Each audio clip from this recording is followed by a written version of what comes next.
Okay. Hey guys, so I am here today with my girl Rachel from Love Island season 2. She came into the villa, she was confident, she was out here, and I want to give her an opportunity to talk to her about her experience in the villa, but also to give us an opportunity to get to know her better, because I feel like we got to see her, but we didn't get to see her all the way. And that, I don't know, we didn't get too much camera time. A couple people in there didn't get too much camera time. So now this is Rachel time. So I just want to first thank you for coming up here, because, girl, I got some questions, all right? Is it there? Yes, we're good. Okay. We're good. All right. So the first question that I want to ask you is, how did you feel coming into the house for the first time, being that, like, what did they just sit you in the water, they give you your champagne, they give you your strawberries, and it's just like, Yes. wow, Yes. and that's the guy you pick. So you pick Jeremiah. So bow. Yeah. How'd you feel? Yes. What a way to kick things off. Honestly, it was great. I had a great date with Jeremiah. I got to briefly then meet Carrington, and obviously I came in with Kirsten, and then it was so crazy to turn. I was like, all right, we're walking to the villa, and I wasn't nervous up until that point, and I was like waiting for it to hit me, and then it was just like the lights were really bright, but then everyone was so welcoming, and we just automatically had a very like instant connection. So like I was kind of chilling. Like it was really like Trey gave me a tour, got to sit down with some of the guys, got to sit down with some of the girls. Like it really was a great way to come in, and I felt like really welcome. So that was really nice. Okay, but. All right, and with that, so like you came in and like the day went really well. You was walking in hand with Jeremiah. So were you a little nervous, like, cause you're like, I know he probably's coupled up with somebody, but already you walked in with your guns blazing. Bow. Yes, I was very happy to walk in with Jeremiah.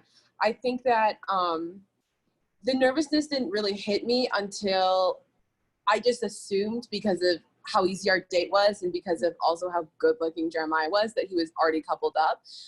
But then we had covered that in the hot tub. And so immediately, like I knew he was going to go have a conversation with Justine, like let her know what it was. And then, so I was feeling really good. Okay. Bet. Now. Yeah, I think if anything, I was surprised that things had gone that well. So smoothly, knowing that, yes, I get what exactly. You're saying. Okay. Now, when you were there, we see that you spent most of your time with Jeremiah, but at any point, was there any other guys in the villa you were interested in that production didn't show, or like people that like there were little moments that happened, but they only wanted to like focus essentially on you and Jeremiah? Yeah, I think as far as like romantic connections, like Jeremiah was my priority the entire time. Okay. I think that one thing that didn't get shown was like it's so funny that I'm having to like say this out loud, but like I did have friends. Like I did genuinely have such good friendships in there that it was like I would count like some of the girls. It's like really, also because you experience something with someone that like only they can understand, of like really strong friendships that I fully expect to come outside of the villa. And then also like even with the guys, like full disclosure, like I was actually supposed to have a second date, and that second date was supposed to be with Connor, but it was really one of those things where once I got like a vibe for everyone, once I started hanging out, and because everything went so well with Jeremiah, I really almost didn't feel the need then to like almost like aggressively pursue any other romantic connection. I was just, and I expected to bounce around. I expected to want to get to know everyone, but it was almost like, because it was so solid with Jeremiah, I like really didn't have that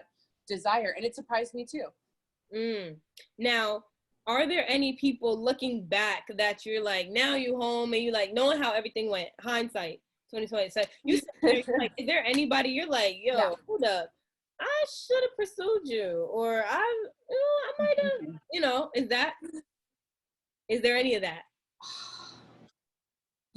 Like the thing is it's like, I feel like I almost had like the perfect experience with everyone, where it was just like, I got to know them like on a friend's level. I got to really connect with everyone, and I don't have any regrets about how my time went, honestly, because like just coming out and kind of seeing how everything is unfolding and like the way it is unfolding, like I had an experience, which is what I wanted.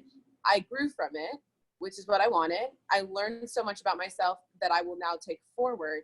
And like, even in being in tough spots, even being highly criticized, like, you know, I'm going to explain myself and then I'm going to fuck off. Like, it really is one of those things where like, I am just kind of like, all right, like I loved the show before and like I went on the show and like on to the next. So yeah. Okay. Now, intuitively, because you know, woman intuition is very real. You know what you know when you know it. Sometimes life, or sometimes people try to gaslight the situation or try to be like, no, that's not what the truth is. But you know when you feel something's off. So intuitively, was there a sign that you and Jeremiah weren't gonna work? And like you might have been like, yo, I'm overthinking, or what, did it really catch you blindsided in that conversation of, you know, I think I'd rather be friends? Yeah. Honestly, I think it was one of those things where it was intuition wise. My intuition told me that if I stuck with Jeremiah and I worked on it, it would be everything that I would want it to be.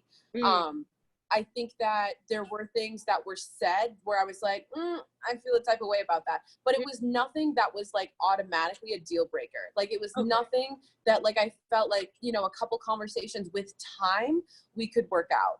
Like, you know, and the thing is too, is it's like you come from completely different places. Like I'm from Minneapolis, Minnesota. He's from Mississippi. Like it is one of those things where it's just like, of course we're going to have differences. Like we come from such different backgrounds and have had different life experiences. Right. So it was anything that was missing from our relationship was really one of those things that I just felt very comfortable with, that it would come with time. Okay. Now, being that you're out the villa and you're able to kind of see things from our perspective, because you meet people how you meet them, but then also you're learning new information that other islanders, right, other islanders are learning. Well, it is villanders because y'all in Las Vegas, but other islanders, you know, don't know. Yeah. We are really like people who lived in the villa. Like we can't claim the islands like you guys can. I'm an islander. Y'all some villanders. We are islanders, but yes, villagers. I love that. We're villagers. Now, had your opinion of any of the villagers or islanders changed since you've come out of the island and having a glance at their real lives separate from what they showed you in the villa? Like you can go on the Instagram page and kind of, okay, so that's what you do, or oh, so that's how you feel, or little things that are popping up on the internet. Like, has it changed your opinion of them or get you a different perspective? Honestly, nothing. And I know I should go deeper with this. The most surprising thing was Connor's beard on his Instagram was like, what do you mean? It's like, that was so surprising to me.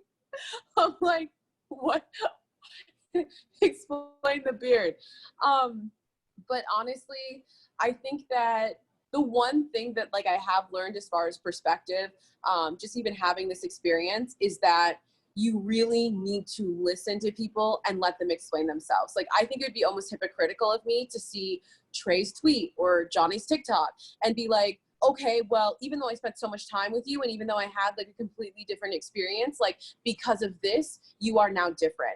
Like it is just one of those things where if you had looked at my time, I probably would not have rocked with me. Like, you know, it's just one of those things where you need to allow people, first of all, support anyone and everyone because everyone needs it. And then beyond that, genuinely hear people out because I think they'll surprise you. Yes, I believe that. Now, in the, like, who is your favorite couple right now? Okay, well, honestly, it's tough because now coming out of the villa, I see things that I didn't before. So I think before I would have, based on which couple I enjoyed just spending time with, I loved hanging out with Kirsten and Carrington. Like they were like like, I just liked their energy where they're just like, we're rule breakers. We're just going to have fun. We're going to get wild. And like, they could just hang out. And like, I'm a chiller. Like, I just want to hang out. And Right. they were by far the best at that. Who am I rooting for as far as a couple? I would love to see, just because they do have a strong foundation, is I actually would love to see Johnny and Sally stay together. Based on like, the problem is that it's just like, you live with them and then you kind of, you know, guess the cracks in certain relationships, and then like, you see the episodes and then you also see who they are, and then you see different cracks, and then it's hard to be like, oh, I see them all the way through. The couple that I genuinely am probably rooting for is like Mo and Calvin, because I think that they are just adorable, and like, I would love to see them like actually like make it. Mo is in Moira, Calvin is in Moira, Calvin. So. Yep, Moira, she go by Mo in them streets. All right. Yes, don't forget it. She's around and she goes by Mo. Let me stop. Yes. Now, more to you. Do you feel like you were misunderstood in your time in Love Island? From the audience, from, you know. Absolutely. Can you elaborate? Absolutely. I think that, and I'm just going to go ahead and get myself in trouble because I don't think it can get worse, is that like, I almost, first of all, the clarification from the jump, I think there's a lot of people feel, and very strongly, I might add, that I'm being hypocritical by feeling a type of way that Justine even pursued Caleb when I pursued Jeremiah. So I'm just going to start from the beginning and just say that when I had my date with Jeremiah, he told me about Justine almost halfway through our original date. Like, he was very upfront. He was also very upfront about the fact of like, they had decided to be friends, and almost because no one had come in, that they were going to open things back up to pursuing something romantically. After going on the date that me and Jeremiah shared, he now feels differently, where he was going to go down and immediately grab Justine and tell her that they would continue as friends, and that he was going to pursue things with me, and that I was going to be his priority. Mm-hmm. And that's what happened. And then I had a conversation with Justine where I was just like, I don't want things to be weird, you know, like, I think you're cool. Like, you know, I haven't obviously seen anything, but like, first impressions. And then it was just like, going forward, it was well known in the villa that like, me and Jeremiah were prioritizing each other and like, really happy doing so. Like, there was no, it wasn't a thing. Like, I can't stress that enough. And so like, even during the challenge, like, Jeremiah, okay, and I don't want to speak for him because he can speak for himself. But during the challenge, I wasn't surprised. I wasn't offended that Justine kissed Jeremiah. They were in a couple, whatever. But what you guys didn't get to see is that the girls got to go first, and we got to pick who we wanted to kiss, regardless of who we actually thought had the access baggage. So I kissed Jeremiah, Justine goes after me, Justine kisses Jeremiah. Then the boys go, and the boys have just as much opportunity to kiss, except for Jeremiah gets the opportunity to kiss two girls. First choice, he picks me and we kiss. And then the second choice, he kisses Caitlin.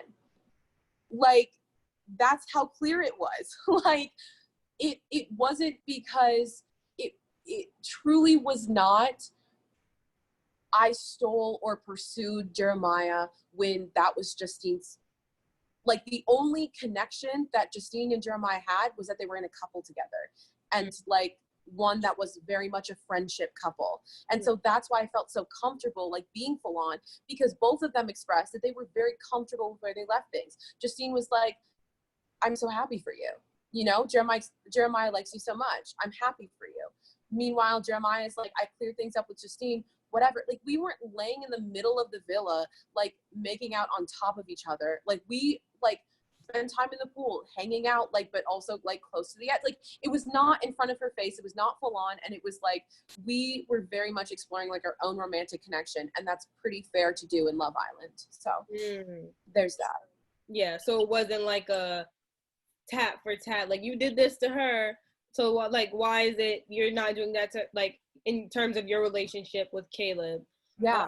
I didn't do anything to Justine. Like, I don't know who told everyone that like somehow I violated Justine. Like Justine was literally my closest friend in the villa up until Caleb came in the villa. That is like, and I don't want to, if you have to, like, I don't know if I can say this, but that was like 9 days of me like prioritizing hanging out with Jeremiah and Justine being my best friend. As far as like my actual time in the villa, like didn't air it, like they that's made it significant. like that wasn't what was happening, and that's crazy. No, me and Justine, like when I had a problem, I went to Justine. When I wanted to talk something through with someone, I went to Justine. Like literally, like we had a volleyball game, which I'm not sure was aired or not, and it was just like I was her first pick at like from the girls. Like Wow. It was very much like we were close friends. Like we bonded over the fact, and I don't want to share information that is not mine, but I can say this, is that we bonded over several things: being dark-skinned Black girls, coming from conservative families, apprehension to even being here. Like, and those things, even though she's 27 and I'm 21, those are core bonding things. Like, I don't want to get it twisted where like, obviously now I feel different, but like before, Justine was my best friend in the villa. Like, there's no way that you cut that. Like, the only reason why I'm like, okay, well, is because I had an interview where I said that I don't see myself being friends with Justine, and I still believe that. But I also then don't want to discredit of like, I never liked Justine, and like, you know, right. That wasn't the case. Right. Experiences change things. Right. And with that, like, could you clarify a little bit of, or make sense of the Caleb situation? So now we understand the perspective of the whole Jeremiah situation. Like, girl, I wasn't out here poking and prying between their situation. Now, like, the situation with Caleb, in which people were then saying conversation of, like, girl, she should be able to pursue Caleb. Like, what was the issue about Caleb in that scenario? Yeah. So just a little bit of background is like, we only thought that there was going to be one round of dates. So like no one thought they were going on another date. Like it was the night of the recoupling. It was the night of the speech that Jeremiah murdered. Okay. And then like, I was so happy to be in a couple with him. Like so much of our time had led up to me and Jeremiah being able to share a bed and like being able to like be an official couple and like do all the couple things that couples got to do.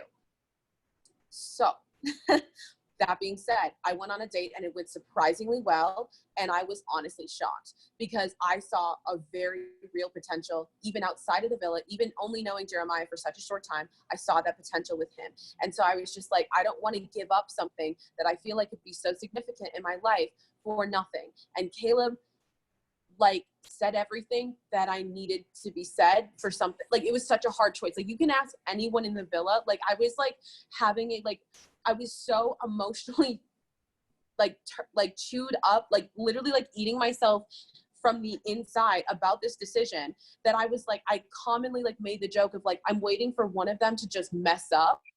So like they'll make my choice for me. Like it was not a decision that I took lightly. And it was not a decision that came easy. And it was also not a decision that was immediately changed by Jeremiah telling me that like he didn't have feelings for, or the spark was gone, excuse me. Right. So Caleb comes from the villa and I have to walk in with him.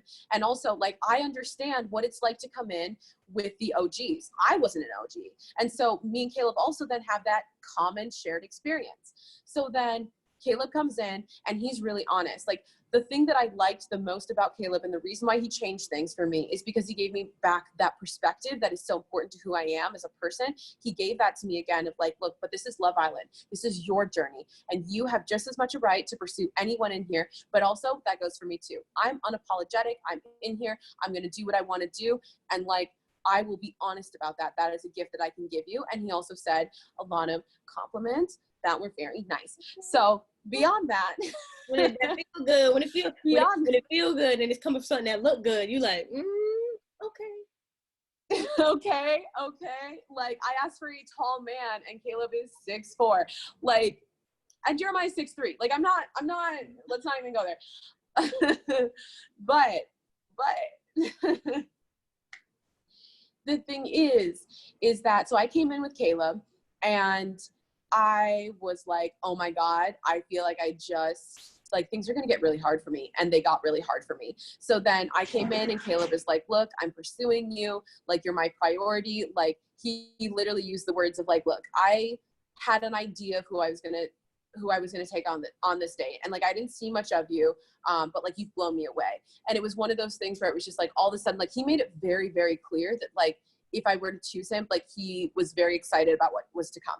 So anyway, we get into the villa, we're hanging out, and like, to be completely honest with you, I didn't give Caleb a fair shot. Like, I was just kind of like, yeah, I like you so much, but like, Jeremiah is here, and like, Jeremiah is my priority, and like, that's who I want to be spending my time with. And like, that's how things went until Jeremiah told me, and I kind of already covered this with After the Island, so I can go into it a little bit more with you as far as like the actual, okay, yeah. So basically what ended up happening was, end of the night, we played, it was Vegas night, and we played a game, and Trey and Justine weren't as far along as me and Jeremiah. And so Trey went before, rolled the exact same thing as Jeremiah. Trey kisses the girl on the cheek, Jeremiah kisses the girl on the lips. All right. So then I'm just like, hey, a game's a game. Like, that's all fun. But I just pulled him aside very much at the end of the night of like, hey, like, okay, like, it's a game, but I just want to make sure, because James and Mo have like fallen through of like, do you want to pursue Mo, or like, are you here with me? And he was just like, no, it was a game. It didn't mean anything. And then, and then he's like, but also now that you mention it, the spark isn't there. And I was just like, oh, okay. So then I was just like, well, if the spark isn't there, where do we even go from here? Because like, I also have a very viable option of someone else I could pursue romantically. And if you're saying that like, okay, it's no one but you, but there's also no spark here, then I was just kind of like, okay, perfect. Here is the one thing that I have been like waiting for, which is one of these guys to kind of mess it up so I can fully pursue the other. And so I was just like, okay, so then I guess you want to go forward as friends and support each other? And he was like, absolutely. So that's what we chose to do. And then there was a little bit of gray as far as, other people told me that Jeremiah still had feelings for me and that he didn't think that we were going to end right then and there. But also Jeremiah told me that everything that he said between the two of us was what he meant. So I'm going to take him at his word and like, just say, we decided to go forward as friends. And that's how he felt. And that's how I felt. So then going forward, I was just like, I told Caleb what happened. I like, also, by the way, I did try and end things with Caleb. I did try and like, before all of this happened, I like tried to go up to the balcony and I tried to basically be like, hey, like, I'm going to stick with Jeremiah. We have something really good going. And Caleb was basically like, that is a cop out. And like, I know you really like me and we should keep going. And I was like, he gets those vibes though. He says nothing, but then he'll say something. You cannot, and then he says it and you're like, you know what? You right. You right. Yeah, no, exactly. He just has like this natural, like suave, like, I don't know, magic, black magic. He's just got it. But then, so basically then I'm like, okay, all in with Caleb. And then like, Caleb was my only romantic connection on the island. So like, this idea of like, I should have kept Jeremiah. Okay, why? Like, Caleb was my romantic connection on the island. Like, if we're gonna like Trey and Jeremiah, it sounds like the way Justine felt basically the same about the both of them. Justine could have kept Jeremiah.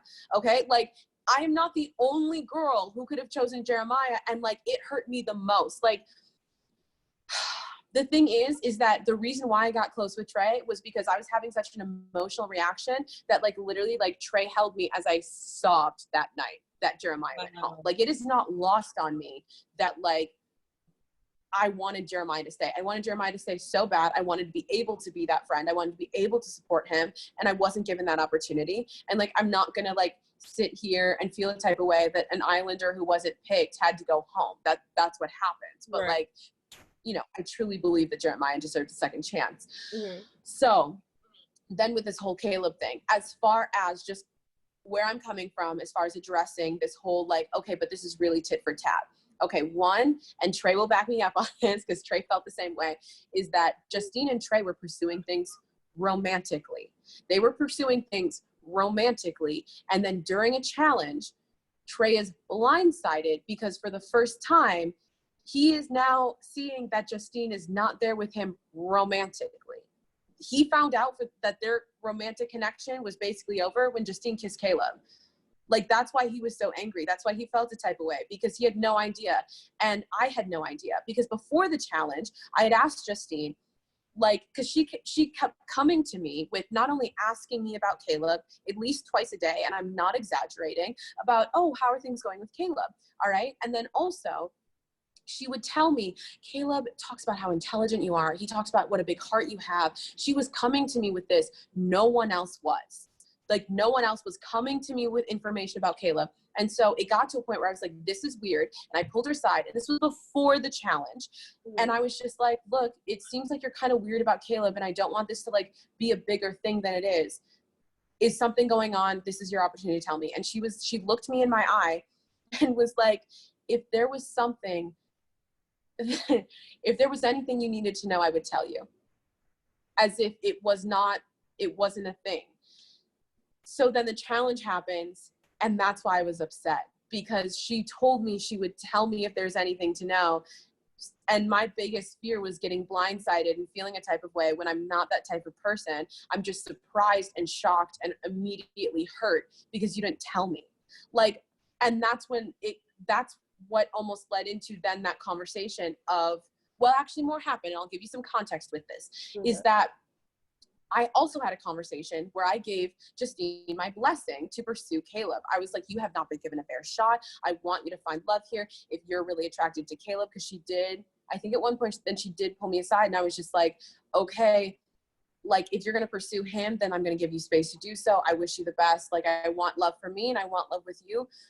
Like, I want us both to have love, but also, like, you know, like, let's just, I didn't say the word respectful. Like, I was just like, here's the thing, I'm so okay with this. And so she very much of two minds with that. So like, it is very much a gray area. It would be, the only reason why I'm saying this is because it feels like I'm getting roasted over the coals for feeling a type of way when I get to be my own advocate. I get to be upset. I get to feel feelings just as much as Justine gets to feel feelings. Like, I don't know where, so much and the thing is too, is it's like, and that it's like, it's now bringing a bigger picture where it's like, okay, now I get why you felt how you felt. It wasn't like a petty situation. It's like, oh no, there's things going on in the background. Absolutely. And like, I'm just going to be honest too, just to like make my case, is I'm 21 and Justine is 27. Like, it's almost like I look to her to like, I look to follow her lead, because when someone is older than you, they have more life experience. When they're just have more time, they have more dating experience. Like, it's, and Caleb's 24. Like, I was almost looking to them to set the tone of like, I feel like I shouldn't have to do this, you know? And that was on me as far as expressing that, but I thought it was implied. And you know what happens when you assume. So that being said, I also then had a conversation with, okay, so going forward, we were both pursuing Caleb, and Caleb was, that's not fair. Caleb was pursuing both of us. I would say that Justine pursuing Caleb, and to be completely honest with you, I was emotionally wrecked. I don't think I was pursuing anyone. I think I was like, okay, I really like Caleb, and I really just want to see where naturally that goes, because I was overcorrecting from Jeremiah of almost like, okay, well, I sought something out, and it almost feels like that also then I didn't even get the information I wanted from, like, you know, if you're out there trying to be proactive, getting the answers, and then I didn't get the answers I wanted. So I'm just like, then I'm good. I'm just going to see what happens. Right. So then, which also was a major issue in our relationship with Caleb, where he felt unwanted, or he felt like not like second best is the phrase that was used. But anyway, going into that then is just to put it in perspective, and I'll just use one example as to when I realized that I needed to take a step back from me and Justine's friendship, and that's what led into it. Is me and Caleb were a couple, and we shared a bed, and that it was very common occurrence for like everyone in the villa to like sit on each other's beds, but no one else was in a throuple the way Justine, Caleb, and I were. And so Caleb and I had a bed, and like Justine and Caleb were across the room, and then they come to kind of meet me then on our bed. Now it's me sitting on my side of the bed. Justine sits where Caleb's pillow would be, and then Caleb sits and like then lays. Wait, say again. So you're here. Laying straight, flat. Oh yeah, you're just laying everything. Okay. Yep. And then Caleb is laying diagonally across my legs and like kind of like rubbing my legs. So you're here. And I was like, oh, he's here and she's here. Yep, exactly. Okay. Like she would be laying where Caleb would then be laying. Okay. So then, exactly. So then because, sorry, the Instagram comments keep coming out. I'm just like, all right, whatever. But, so Caleb is laying like across my legs and like, I was cool to just like hang out. Like, I don't mind for like fucking, you know, excuse me, for like a couple minutes, like a quick chat. Right. But like, she was on her bed until lights out. Like, it was like very much like go out when you're done. Yeah. Of like, it was for a long period of time. And it was very much of like, we were talking about real things to where, and I used this example with Connor in the morning afterward, was it felt less like Love Island and more like Sister Wives, where it was like, that's not what I signed up for. Like, I'm in a couple with Caleb. You want to pursue him outside of your own couple. And it's just like, maybe I'm making up my own rules, but I felt how I felt. And so I felt like because me and Justine's friendship allowed certain things or allowed things to become cloudy or foggy or whatever, I was like, all right, I want something with Caleb. I want to be friends with Justine in the long term. Right. So the only way that I saw it of like, let me walk back my friendship with Justine and see how we can go forward. Mm-hmm. Honestly, like, and to be completely honest with you, is like, I just assumed then that like me and Caleb could go forward and that someone would come in for Justine. That's how I saw things going in like my ideal world. Like, I didn't want to start over with a new guy. I just want to be transparent about like where I was coming from. So then to have the challenge be as shocking, like it, and it's fair game. You know, you can kiss whoever you want to when you want to. Justine's there for Justine. Justine can do whatever she wants to. But then I also didn't do anything wrong. Like, I was there for my experience too, and I deserve just as much space as Justine. So that's where I'm coming from with that. Okay. And then in the show, because people were also talking about that, I want you to go into this more just to bring more clarity. You made a comment about feeling being friends with Justine was more out of obligation, or it was conversation. So could you go into that more about what you mean by that, just to clarify if it was taken out of, you know, context? Honestly, okay, full transparency, I don't remember saying that. I can speculate as to what I meant when I said that, which is we were all, I'm literally trying to even place how that makes sense. I'm like, it would have almost had to have been a response to I never felt obligated to be friends with Justine. I was friends with Justine because I genuinely liked Justine. And then afterwards, when I started feeling a type of way,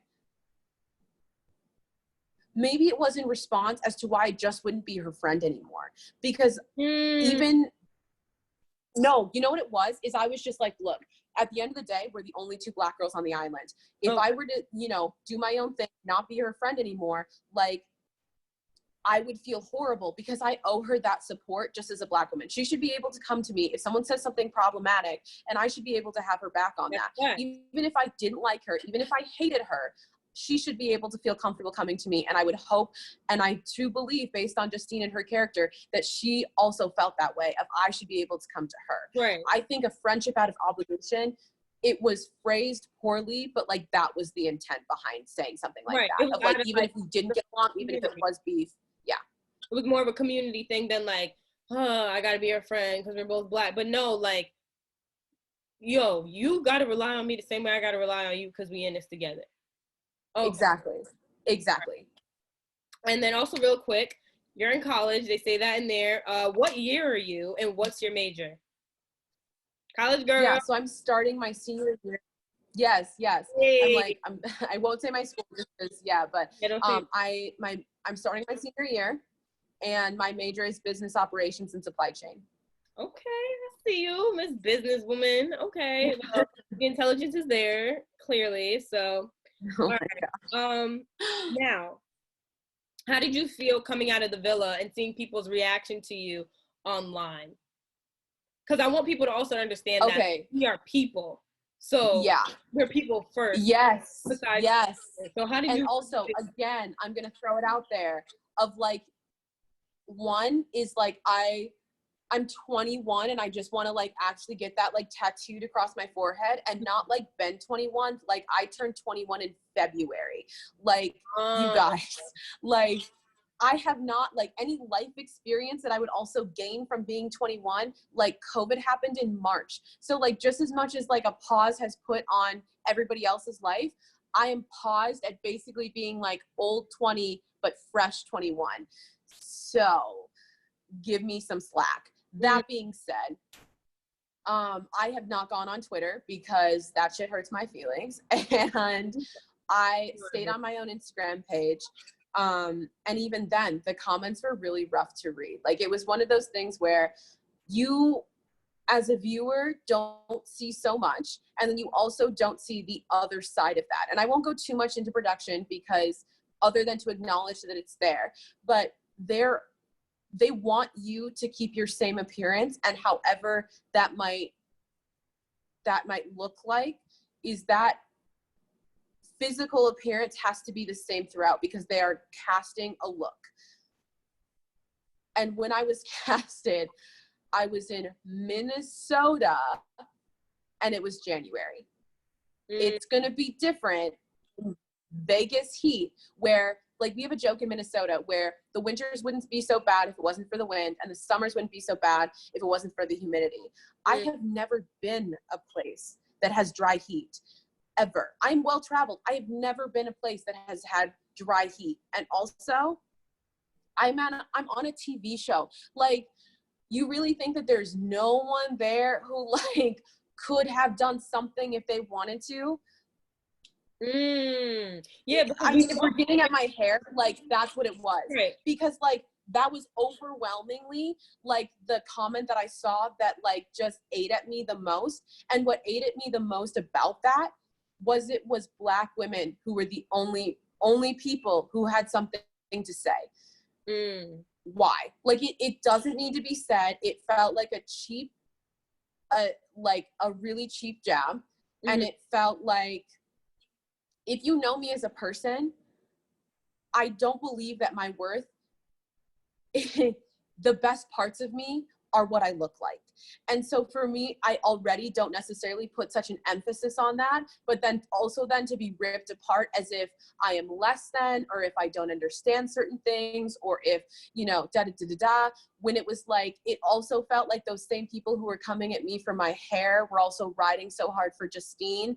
And I was like, this is my message to people like that, is you then do not get to say that you support Black women, because you are what created this. You pitted us against each other. There's room for me and Justine and the million other Black women that exist. You did that. I didn't do that. All right. You wrote me off. You decided that I was the girl who only has white friends, which is not true, by the way. You decided that I was the girl who bullied you in high school and you need to take me down a notch. I didn't. All right. Like, and the worst part is that it was just like, I get it. It's a joke. It's a joke, like whatever. But also I'm off the show and you're still talking about my hair. Right. Leave me alone. I didn't come for anyone. I wasn't rude to anyone. I wasn't mean to anyone. And guess what? Even if I was, you don't need to say it. You don't need to. Have your little tweet, have your little moment, and then move on. I don't understand the fixation. Now, with that, now going into the conversation of hair. With hair care. Yeah. Going to that. Are you natural? Yeah. Okay, which also draws in a situation with that. And like with that, how was it combating? Well, we know you said you having issues with the LA heat, but I also want to include to people who are watching, we don't have hair and makeup. Thank God last year, I was wearing a wig. And y'all seen me in bonnet because I was taking that wig off, hiding it, coming back on, and all that stuff like that. But luckily, there was at least one woman, and she's not hair and makeup. She just was in production. She had boho glue, and we did that finally right before I left. And she put it on, boho, took it off, boho. But we don't have people who do our hair. So you have to do it yourself. You have to do it Yes. with knowledge, as well as also a girl who is natural. Under these braids, as you might see, my girl, I have natural hair. Heat damage is something we do try to avoid as natural hair women. So real. So it's also so kind of real. like, It's not an option to. Of whether you want to be, Yeah, like, dude, like, of course I could have hair. fried my hair every single day, but like, I came with a full bottle of like heat damage spray, and that shit was down to there. Like, I will not damage my hair for a month and a half on TV when I have the rest of my life to live. Absolutely not. That doesn't make sense to me. Not gonna do it. Which is, yeah, that's the thing. I'm gonna be real, like, I've definitely done a hair journey. Currently on a new one again, where I've, no cap, I have pictures where I have my hair legit, real hair, was literally straightened it. Oh shit. Yeah, I'll show you the pictures afterwards. But ruined my hair because someone wanted me to straighten my hair to look a certain way. And I did that, and I was so proud of my afro. I did that when I washed my hair. I had 5 different textures in my head, and then I eventually had to cut my hair, and now I'm on a brand new hair journey now, which is doing really well. But I'm just saying, like, it's those things you got to think of, or people might not think of, especially like people who are not Black women, and especially Black women who may not be natural, that you also are trying to think of. Exactly. Because also not everybody wants to do wigs, because I will say this, wigs are to maintain in the bill, especially keeping it down. So then you do try also, wait, I hate to interrupt you, but I do want to say one thing too, is that we had COVID regulations that we had to adhere to. If you ran out of something, you ran out of it. Like, you could order and hope that the Walmart or the Target in Vegas had, guess what? There aren't a ton of Black people in Vegas, which means what? The product availability is like extremely low. And a PA shouldn't have to drive like these things build on each other. Like, it's not a one-sided issue. It's not something that you experience from one way. It's something you experience from all of the different ways. They don't have your foundation shade, so like now you have to wear less makeup than everyone else, because you know what? Like, they don't have Fenty, like, you know, and it's literally like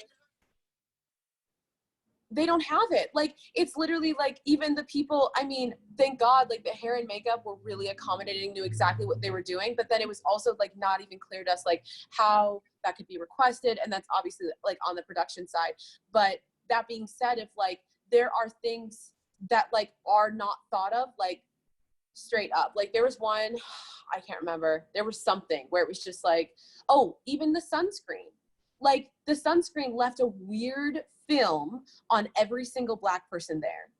That's so why what? We're not Black Girl sunscreen. That's a plug. I use Black Girl sunscreen. Check it out. It moisturizes and it looks like moisturizer. You would never know that you have sunscreen on. But first of all, I need it because otherwise. Yeah, no, you're choosing between, okay, do I get fried by the Vegas sun, or do I look blue for 3 hours? Like, you know, it really is. But anyway, that's a difference. And even braids, talk about that, where the fact of like, they pick you based off of what you look like, and they want you to maintain that look. So coming in with braids is not the look, even if because you were talking. And on top of that, about the braiding. No, absolutely. You cannot change your look. And I'm not even going to put this on production. 21 years old, going on Love Island, a show that I love, extremely intimidating. I'm not going to play fast and loose with the rules. Like, you know what I mean? Like, they might not have said it, but I felt that. Where it was just like, well, I don't want to then risk my chance of not going on the show. So, you know, it isn't on them, it's on me. But I would like people to at least try and understand the circumstances in which I was in.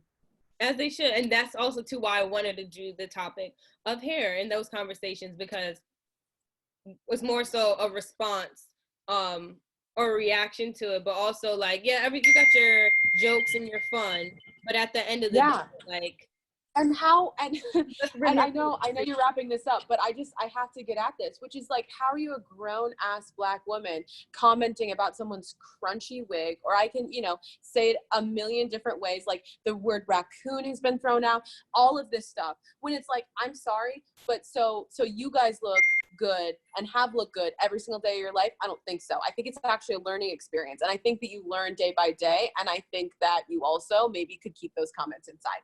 Like, Because there's also a thing where I've come to even learn, and it's one of those things, even with social media. Sorry. No, you're good. You do think it, but even with social media, because I'm not even gonna lie to you, a good joke can be a good joke, but I think there's a period. Have your fun, all like, right? We're gonna be honest, because I tell you, I had Meek Mill braids under my wig. When you see me in the turban, I promise you, there's nothing but wig cap and Alana Junction braids. Like, if the wig, my bonnet came off while that man was sleeping, and I had to run that on because he would have seen me in straight wig cap and been like, "Who are you?"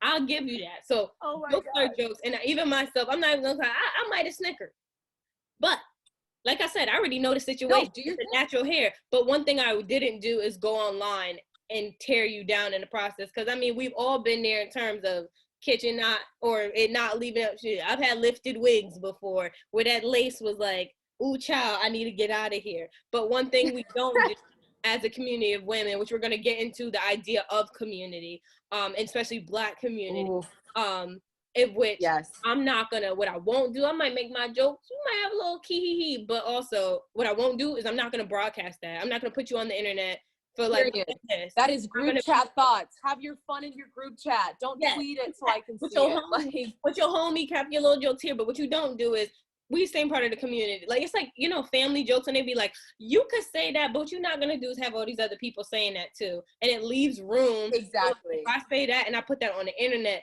to come at you in that way, that leaves room for people who I may not want to say that to me or to you or to in person. Because if somebody says something to you in person, if some of these people on Twitter came to you and said that in front of me, I'm looking like, excuse me, like, if anybody has anything to say about her hair, I think I should be the one, and I should talk to her in private, not you to say that. Literally. You're not gonna do that in front of her. But for it to be, and you ruined my little brother's chance to tear me a new asshole. Like, literally, like, my brother wanted to clown me so bad and he couldn't because he saw the comments online of like, oh, it's rough. Like, yeah. I want you to know I've been there. I didn't really do sew-ins, leave outs. I've chilled with that.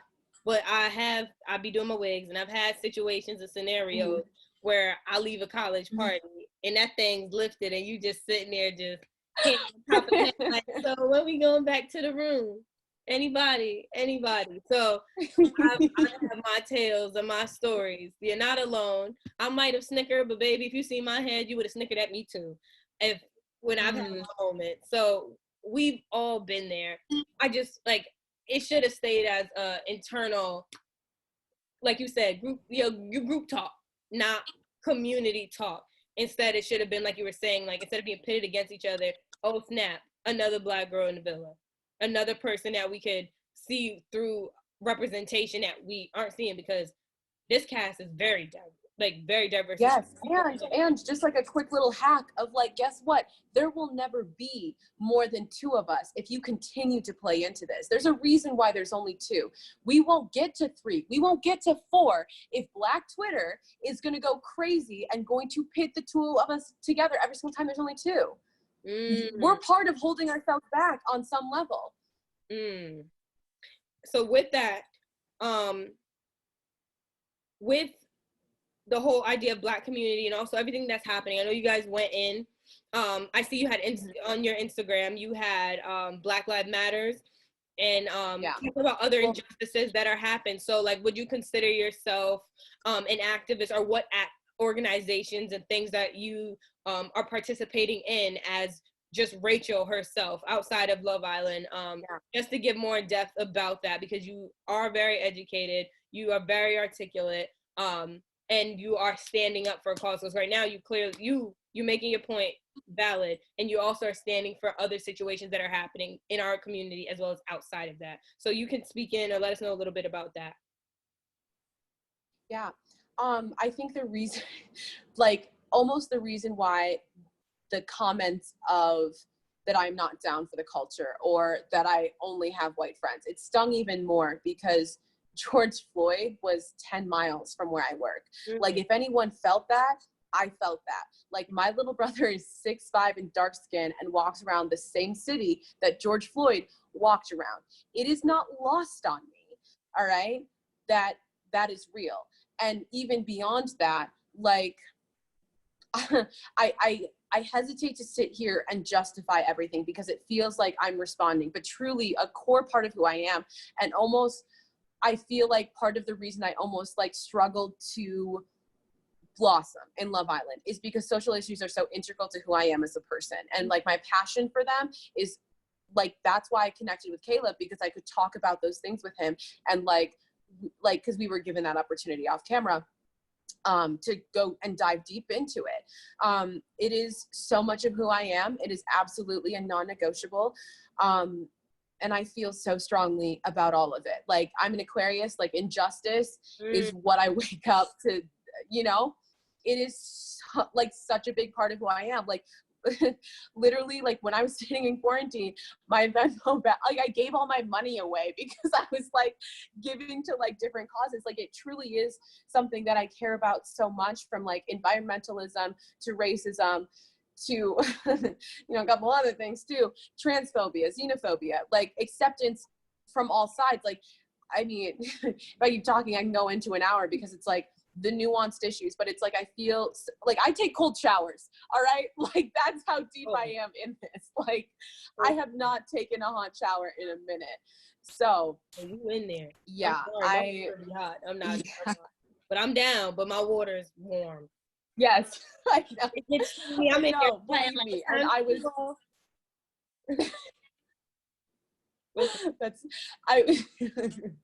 enjoy your hot showers, because I'm gonna consider them though. I'm like, all right, I'm gonna start. Yeah, consider it. Yep, let me know where you land on that. We can talk more. I'll see if I can get you into it. Yeah. All right. There's more you can put me on to, but we gonna talk about that. Yeah. Now also, now that we're getting into that, I do want to dive a little bit deeper into one more comment that I think is not comment, but question that is perfect, especially for us two on this platform, and in our positions as Black women on Love Island USA, visibly Black women at USA, dark-skinned Black women on Love Island USA. Many people think, as Black women, I'm seeing comments, oh, they shouldn't be on the show the way they're being treated. So many people think as Black women, like, we shouldn't be on Love Island or game shows in that way due to, truly, it goes down to desirability politics. But you handled yourself in a very self-confident way when you went in, which also I think played a big part too into why you were getting dates and how you were navigating too, because you were coming in with the confidence of, I'm here and I'm here for love, and your option, whether you heard their responses of how they felt about you or not, if you knew it was your mindset was, you guys are my options and I'm gonna pick from them. So I'm a person who feels like I want to see Black women. I want to continue to see. I don't care what people saying, yeah, but you guys are getting treated XYZ. Like, no, I want to see people have the opportunity to have representation and see those beauty, whether people may appear to see that it's liked or not. And I also always say is like production, they show you certain conversations, certain relations. And I will say, especially for season 1, which I never really got into too deep, and I'm not going to get into too deep, but a lot of desirability politics, and yes, poor me, because my situation was messed up. However, what I will also say is with desirability politics, there's a lot of things that they didn't show. There's a lot of people in conversations, the people who may not have assumed that that type of person would be attracted to me, but there were conversations where I was put aside, never aired. There were conversations in which the day I wore a turban, and I'm thinking, oh, they're not even gonna know what to do, all these people in this house, and very few people of color as much, and they're not gonna know what to do when they see this turban on my head.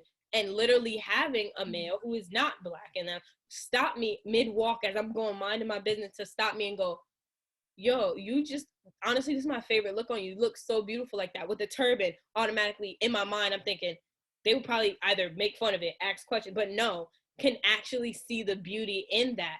But yet they never aired that. So I wanted, like, whether you see how our outcomes are, because not everything's perfect and not every person, and maybe there are situations in which there are men up there who may not desire you, but I do want to put that out there that, like, with desirability politics, that also is a narrative being pushed as well. It is a valid thing, but I also wanted to show too that Black women on these shows, please, they might not get that airtime, but please don't think people ain't paying attention in that villa. Please don't think people don't notice, because people notice. Absolutely.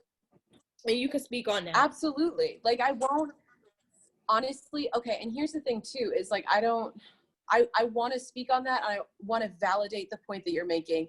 So I'm going to say something that I otherwise would have let go. But in my experience with Love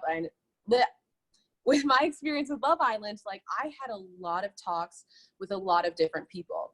I will say that at one point I had a conversation where I was just like, look, I am really torn up right now. I'm choosing between two people. I can't take another person. Like, that was where I was coming with, as far as like, look, am I open to everyone here? Absolutely. Like, am I having like hour-long talks with people? Absolutely. Do I think that in my personal experience that it was a decision not to air like the conversations that I had? Because I really connected with not only everyone, but also the guys on like a really deep level. Like, I had conversations where I was just like, wow, like, I can't wait to be your friend on the outside, you know, like even beyond that, like, that's how deep the connection was, where it was just like, oh wow, like, I think we're going to be friends for a very, very long time. Also, then I can only speak to my experience, but I would say that I think that being in Love Island, living with people, like, you're talking about some of the best part of dating is like you making up your little scenario in your head about how they actually are, like what this looks like or what this looks like. That's taken away. And it is, I mean, it's hard to say that it's unfortunate, because the thing that then becomes ushered in is that you're only responding to how someone is, like what their energy is. And so I almost think that it kind of goes out the window what everyone looks like, because you're just having to live and exist together. So I think that it really is what you make it. And I think that Black women are incredibly desirable. I think that we are it. Like, Black women take things up. That is very much people don't get. When you confident with it, they be looking. I don't know if they say they don't, but they look and you can peep it. Yes, I got a lot of compliments when I was on in the villa from like people that you wouldn't expect. Like, it truly is one of those things where it's just like, it's not that it doesn't happen, but it absolutely has to do maybe with your attitude and maybe how willing you are to accept the thing that is put on us of like, we're not desirable. You know, I'm not going to sit here and say that Black women played any role in that, but also like, don't internalize that just because things are the way that they are, that they'll never change, you know? Like, what? At one point we couldn't eat at lunch counters. Now we can eat wherever we want to. Like, at one point we couldn't vote, and now we can. Like, it's to not be able to do something, especially when you want to do it. I want to go on reality shows. I want my kids, my girls, to be able to go on reality shows and to be well received. We need to make those inroads for ourselves, because if they were going to give it to us, we would have gotten already. Like, we have to take it. And like, you know, yes, because there's some space for us, like, that doesn't mean like we need to fight for stupid things like reality TV shows. Yeah. Simply put, like, we need to, because we deserve to be able to do anything. Yeah. And it's also just like, for example, somebody makes a bomb burger. I don't want to simplify, but somebody makes a bomb burger. At the end of the day, you know, it's like a Krabby Patty. Somebody makes a Krabby Patty, thing is amazing. Somebody might present them and be like, well, I don't like Krabby Patties. That don't stop the fact that Krabby Patty is bussin'. It is one of the best. Like, it's popping. That patty is it. Yes. So like, hopefully the patty or the company in itself would not be like, oh well, people are saying this patty is like, they would prefer a hot dog. Cool, have fun with your hot dog, but at the end of the day, y'all still got the secret recipe. That does not negate the fact that this patty is still busting. So in terms of, especially for dark-skinned women who may feel some type of way and they see situations in which, for example, like a person like me, I went home and you see how like, and you feel that like there may be some situations going on in Villa where there's colorism. I'm not saying that there is or there isn't. I don't know. I didn't speak to yet. I don't want to touch on that either, because just because I had this experience doesn't mean. Correct.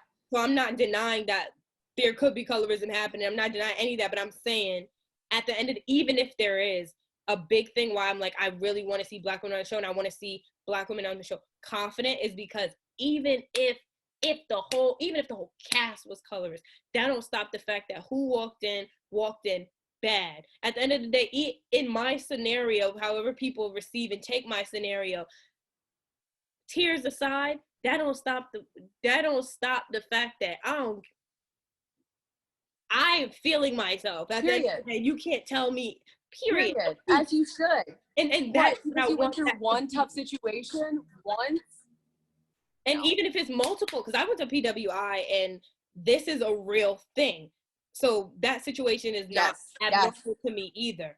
Like seeing these type of scenarios. So that was a familiar type of situation. But I will also say at the end of the day, the idea or my idea of what is desirable and me being able to see myself as desirable will not and cannot change, because at the end of the day, my black is beautiful.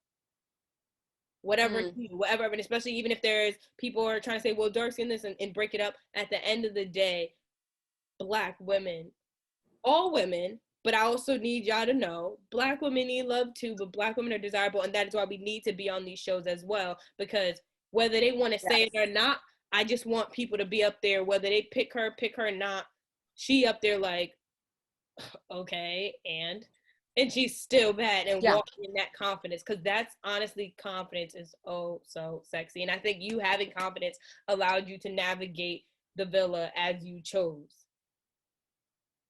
regardless of what. I'll take it. Yeah, thank you. I'm just saying. So that was something that I very much noted, and I did see opinions and conversation about that where I was like, I definitely want to speak about that, but I would love to actually speak about it to the person who did that. So now we are, I want to chill. We got deep. So now I want to have fun with you. Yeah. So now we have back. All right. We could get deep, but we can have fun. So I want to know, I want to know 3 fun facts about you that we never would have guessed. Okay. 1, I killed breakfast every morning. I murdered that shit. Carrington does not like pancakes, and Carrington liked my pancake. Like, that's all I'm gonna say on that. Fluffy like McDonald's? I like fluffy pancakes. Like it was like a cakey pancake. Like you feel like you're like eating a piece of cake. It wasn't like McDonald's like. Yes. From that Krusty's, add water only, killed breakfast every morning. All right, if we all link up, I will make you breakfast. Please do. Fun fact also, part B to that fun fact is that I was also sad, mopey after me and Jeremiah ended, because I was like, I can't make him breakfast anymore. You be cooking for him? I'm sorry, with me. Yeah, also cooking for me. You heard me in the background, I'm like, with me, you might be a little hungry. Let me stop. Yeah, you might be a little hungry. I'm not getting up right now. I'm not getting up for no breakfast. Oh my God. I'm not getting up for no breakfast. Get a smile. That's fair. Get a smile. I'm breakfast. So that's what that is. Yeah, there you go. I'm breakfast. Let me stop. I thought that. No, and then you said you had your pancakes was popping. What was your second one? Yes. Period. My second one, that people wouldn't expect.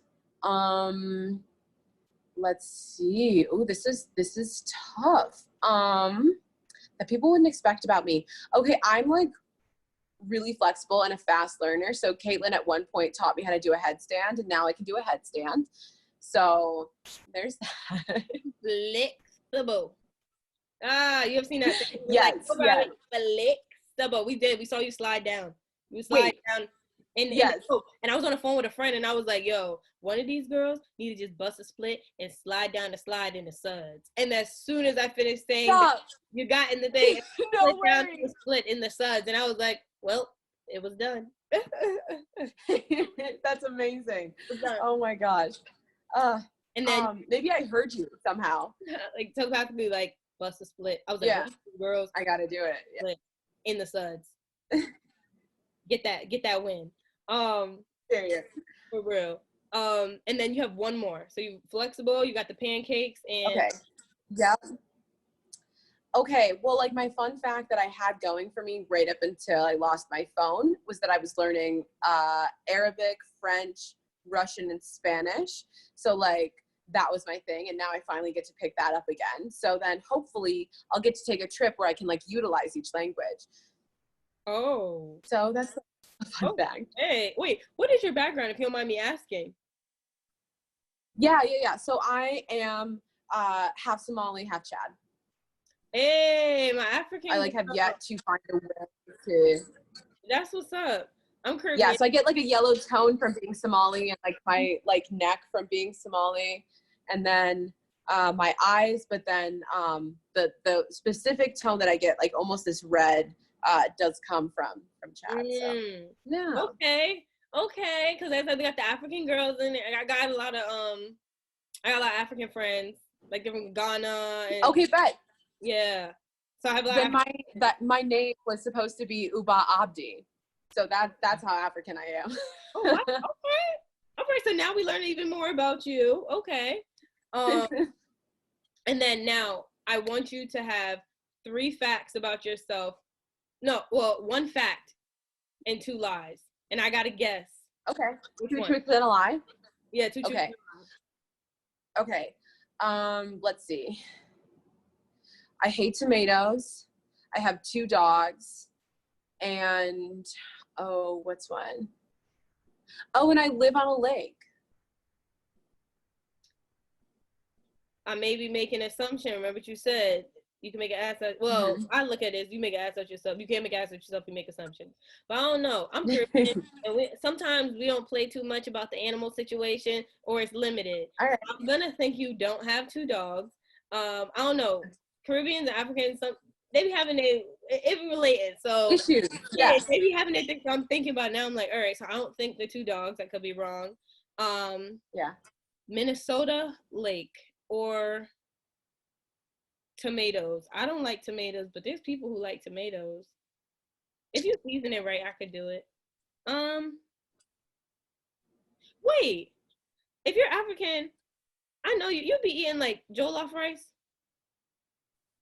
You like another assumption. I could be making an ass of myself. No. I'm laughing because I'm not going to give you anything. Okay, yeah. Because the thing is jollof rice, and I know they be putting tomatoes or some type of when they make up the mix up. Like I'm African, I'll be watching them making their stuff. So and jollof rice is bomb. So I'm gonna assume if you make good pancakes, you eat good jollof, and if you eat good jollof, you like tomatoes. And I'm thinking about the dog, so I don't think you live on a lake, but I could be wrong. You are wrong. I love tomatoes. My lie was that I hate tomatoes. So that was it.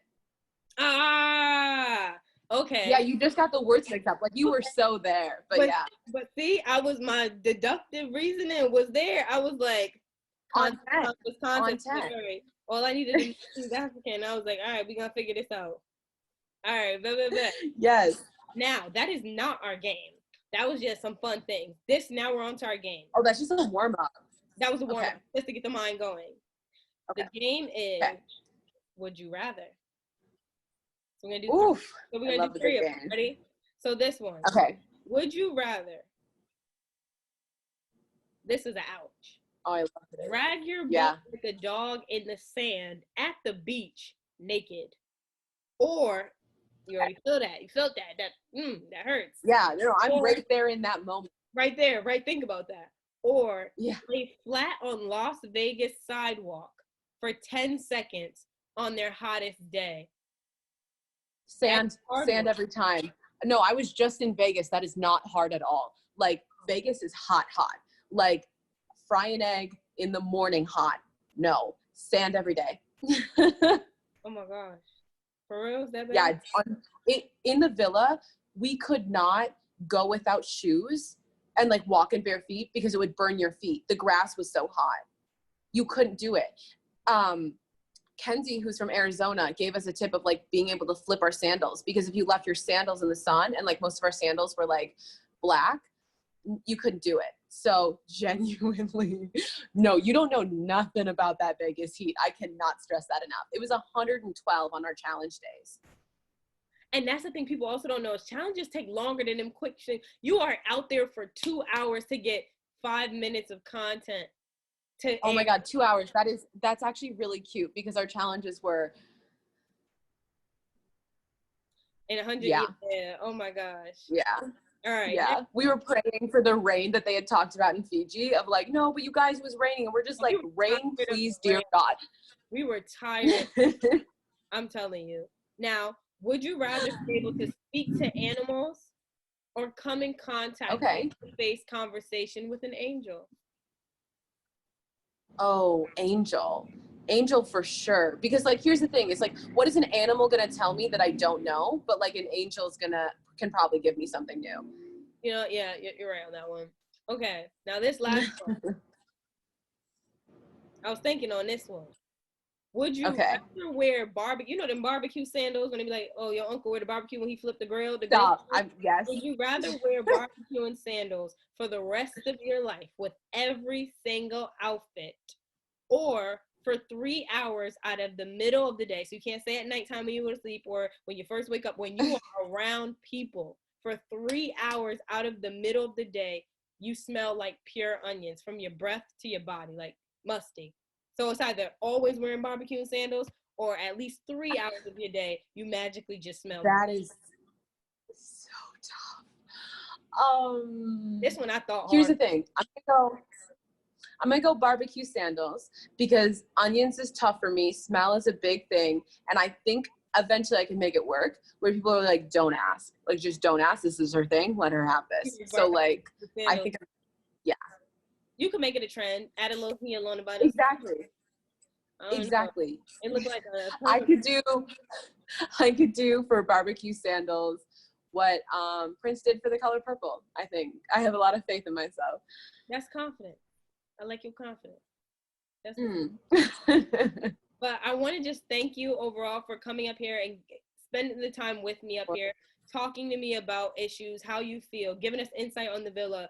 Us really being able also to come together and speak on our experiences specifically as Black women, as how we could come together as a community, as well as our representation and the idea of us coming together feeling confident. Again, I do want to give not even a forewarning, or to those who may have their comments in there. No, I'm not saying other women should not be confident. I'm just saying at the moment, the fact that it keeps coming up of why are Black women on these shows, or I feel bad for these Black women.